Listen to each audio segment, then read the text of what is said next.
Welcome to Larp Academia, and today we're going to talk about the solar disaster. Now, you might be thinking, wait, Wizzo, wasn't Solar once part of Nero? And the answer is you are correct. Solar split off in the second split of Nero, which gives us endless content to go over as we look into just, it seems like almost everything spawned from Nero has turned out bad, but that's not entirely true. In the first split, mostly nothing of note happened, and in the second split, Layer still is around and okay, but Solar, where do we begin? Well, let's start from the beginning. I was luckily able to get an interview with Schneider, who is a pretty cool guy, actually. He, right now, well, he's done a lot in the past. He became, like, one of the first Magic the Gathering professional players and writers. He also was cast, like as an extra in the Rocky Horror Picture Show, which actually become pertinent later on. For a little bit, you'll see why. He also works with the company that has created the 13th Age, so if you want to look up Fire Opal Media, then you can find some of his work there. But he's a really cool guy who was very honest about the whole thing. See, when founding Solar, we could already see that there were some problems there. A lot of it was not intentionally malicious, of course, like most things aren't. For example, when I started this channel, I had some mistakes with video editing, and I still do a lot now, and I'm sure in a few years I'll probably look back and be like, yeah, there were some issues here and there, but I got better. So that's kind of a lot of where the mistakes came from. He intended to do things well, and he missed a few things here and there just because he didn't have the experience, and that's understandable. He even, as for the Rocky Horror Picture Show, tried to make this LARP inclusive that he made, which was Solar eventually. But what was it first? Well, Solar came about as the first or second, debatable, chapter of Nero. I know, a bit surprising, but he founded it extremely close to the founding time, and it is somewhat debatable which one was first or which one was second, but he was right there in the beginning. And the reason why he founded this chapter is because, imagine this. Imagine you're down south in Texas. For all of you not in the United States, it's way down here. And you had to go way up here in the Northeast in order to, well, fly or drive a long while in order to play a game for, a weekend and then come back. You do that again and again, and that's just, it's so far that, one, it's draining on you, whether it's physically, time-wise, financially, take your pick, really. It's very draining, and you want to share this experience with your friends. You like LARPing, right? So do I. So you naturally want to get your friends into the thing that you like. But how are you going to convince them to drive or fly all the way to the Northeast for No, you wouldn't be able to. So he wanted to found his own chapter more near home. And in founding his chapter more near home, he created Nero Southeast.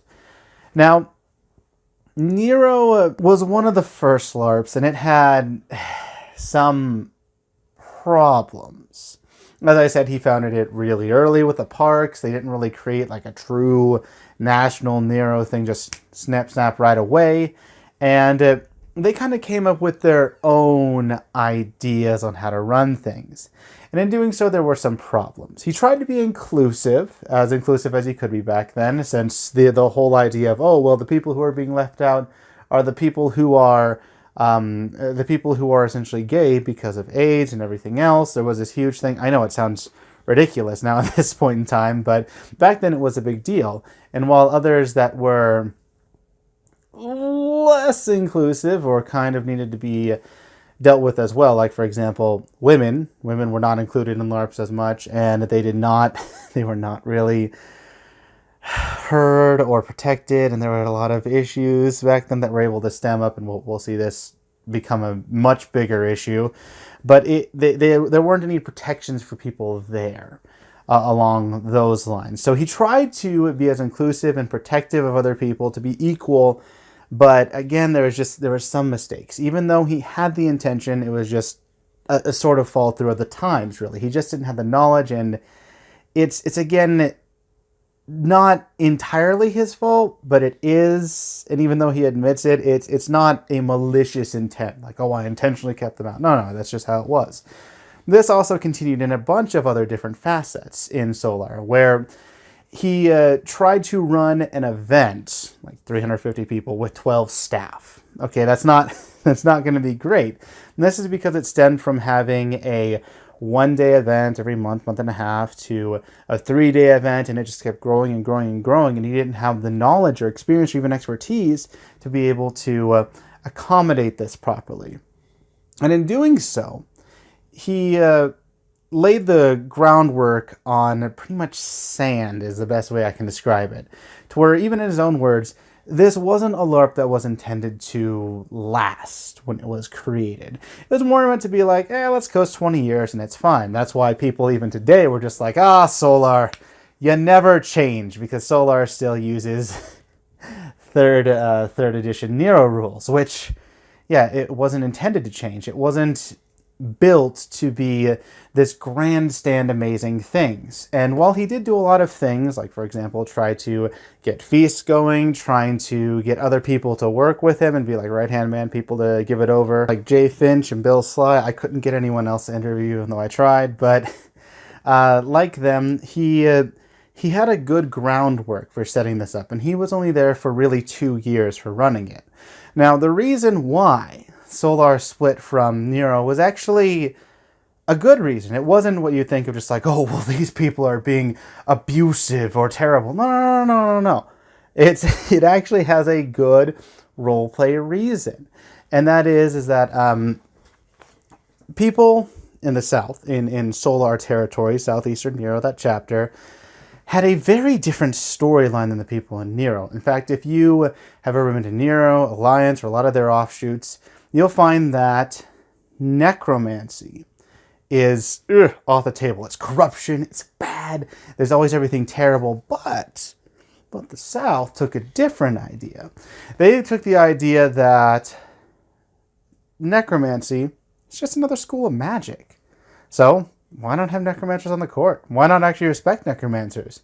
It's fine, it's just a different way of casting and doing things. There's life, there's death, it's how it is. Now, if you're from Nero or Alliance, you would know that, like, that's what? Like, no, we kill them on sight. We kill them on smell. We kill them on rumor. So that's a very different take.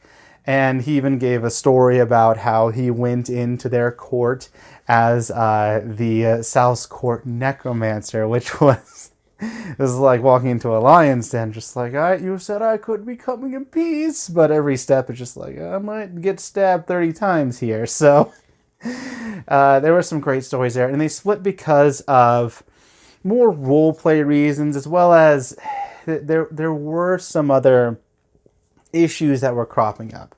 But primarily, as he explained it to me, it was due to roleplay reasons, which sounds great. It sounds great overall, but eventually, after he left, some things took a turn. See, when trying to research the second Nero split, it seemed like Solar was a fun, happy place. Just like, oh, this is great and everything else. But I found out that in 2019, it imploded in the South. And I was wondering, this is such a happy place. Why find it? And it took me forever.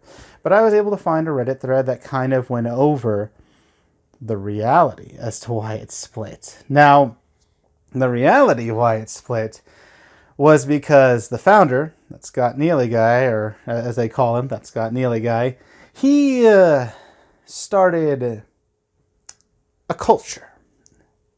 See, this time it's not just the founder like it was an Alliance or the reason for that. No.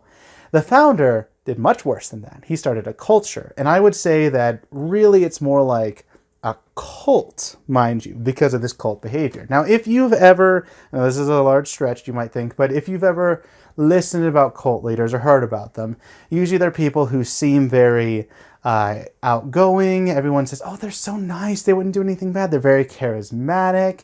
They get people on their side. But then if you ever go against them, really, it's just your fault. And they convince you and wine and dime you the other way. And the whole cult is behind this cult leader. Well, that was what Solar became hierarchically. If you were a new person that came in, you had to go through the steps to go up. And if you didn't join the club, or if you didn't want to join the club, well, you're a problem. And from some of the things that I read, let me put it this way. Sexual abuse victims were thank you, YouTube. If this ever gets monetized, it'll never be monetized because of demonetization. But basically, sexually abused victims, or people who are abused in different ways, through financially, through bullying, trying to change the plot lines, trying to influence anything, were shamed, in a better sense, to try to get them to accept what was going on, and gaslit and everything else. A lot of these stories came out in 2019, where some people really pushed forward, and then these stories came to a head until the whole thing imploded. Now, not everything is bad. There is a solar refuge that kind of happened. It's going okay. Again, plague kind of yaxed a lot of things, so it's hard to get an accurate read as to how it's doing right now. But if you are interested in Solar South, Solar Refuge is where the people who weren't trash kind of went to, or at least that's what I've heard. There may have been some trash that's infiltrated, but overall, they tried to make their LARP still exist and take away the toxicity, which, I mean, you had a whole culture full of it, to where everyone high up was a part of this, because you had to be. That's how you were indoctrinated. And while Scott Neely, he went away, he left a legacy of a culture that just did the most horrible things. I'm not going to subject you to everything that I've read and found out, but what I can tell you is that this had been going on for a long, long time.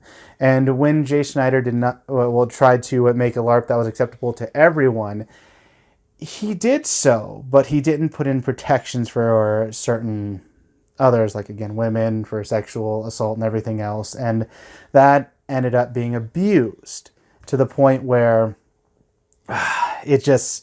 there are so many horror stories from it. And a lot of people, again, say, oh, what? That couldn't be the case. They were such great people. And yeah, they seemed that way until you got to know them better. And that's just kind of the general consensus that I've seen. Either people who, one, don't want to believe it, or people who, two, are trying to say something but are shut down, again, also by the people who were in charge. Now, this was for the Nero South branch. I mean, not Nero South, the Solar South branch, which extended to the north.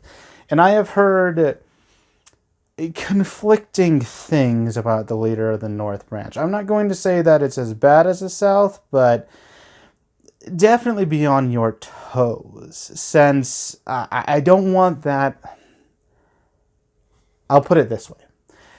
The reason why I'm doing this series is not to say that, oh, these LARPs are trash and it's terrible. I've stated this in the Alliance LARP disaster, is because we want to learn from it and to be cautious and watch for these terrible things that are happening, so that it doesn't happen to our LARPs and it actually makes LARPing better in general. If you are watching this, anyone in the Northern Nero, or Northern Solar, like Minnesota and stuff, I would love to hear your thoughts on it in the comments down below. And if you have or haven't seen anything bad, because I've seen some mixed things, and I don't want to say for certain if anything is good or bad there. But it's something that we need to watch out for. And I hope that in your LARP, you're able to watch out for these things as well, so that there isn't any cult-like behavior or just silencing of victims and gaslighting of people.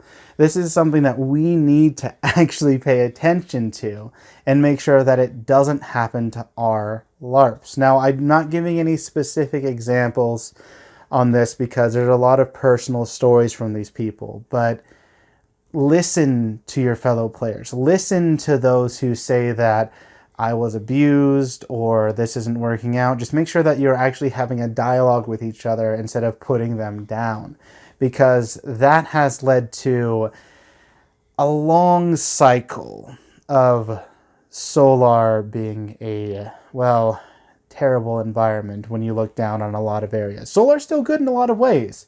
That's why they have a Solar Refuge. And again, if you're interested in Solar, the good side of it, check out Solar Refuge on Facebook. They'll get you into a game, and they seem like very eager and good people from what I've been reading on it. But that is my report on the Solar disaster. I know there's a giant gap between like the founding and when the split happened, but that's because it was more of just a buildup of things that continued over time until it finally hit the surface. It's not quite as juicy and detailed as the Alliance bit, but I still hope you enjoyed, and I still hope that you learned something so that we can make better LARPs ourselves, and so that LARPing can be respected, fun, and great for everyone in the future. Now, this has been Wizzo, and until next time, keep LARPing.